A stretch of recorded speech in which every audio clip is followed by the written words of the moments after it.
लक्ष्मीकांत महापात्र आज बंद ये विगत सरकार रे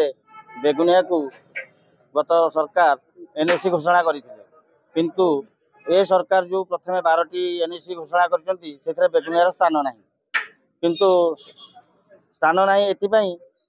जेहेतु ये विरोधी दल एमएलए से वैमातृक मनोभाव नहीं घोषणा कराए ना तेणु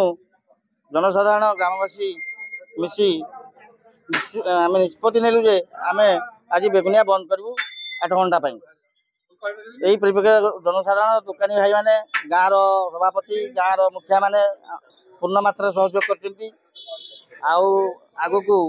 जदि आम दाबी सरकार कर्णपात न करते आगु को बड़ धरण आंदोलन निष्पत्ति ने सत्यनारायण प्रधान सरपंच बेगुनिया विगत सरकार पूर्वतन मुख्यमंत्री नवीन पट्टनायक बेगुनिया को एनएसी घोषणा करते दुख प्रचार विषय वर्तमान मोहन सरकार 12टी एनएसी डिक्लेयर बेगुनिया स्थान ना से प्रतिवाद आज शांतिपूर्ण भाव में बेगुनिया बंद कर बंद तो जनसाधारण आप देखुए बजार घाट सब बंद अच्छी स्वतः बाध्य बाधकता क्या नहीं शांतिपूर्ण भाव में आम सहयोग मिलूँ बेगुनिया बंद अच्छी जेहेतु ये बीजेडी विधायक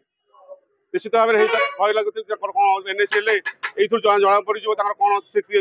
बीजेपी सरकार जदि एनएसी मान्यता न दि जाए आहरी तीव्रतर हम जहाँकि सरकार बीजेपी सरकार दायी रहे विजयानंद महापात्र आज्ञा गत निर्वाचन पूर्व बीजेडी सरकार आमर डिक्लेयर करथिला बेगुनिया को एनएसी भाव में किंतु यही सरकार साबत पुआ भावी वैमातृक मनोभाव देखाई आमर 12टा डिक्लेयर कला 7टा जिलूर बेगुनिया को अणदेखा कर तेणु आमर निर्वाचन मंडली आज बेगुनिया एनएसी गठन करने दाबी आम समस्ते एकाठी हो बेगुनियावासी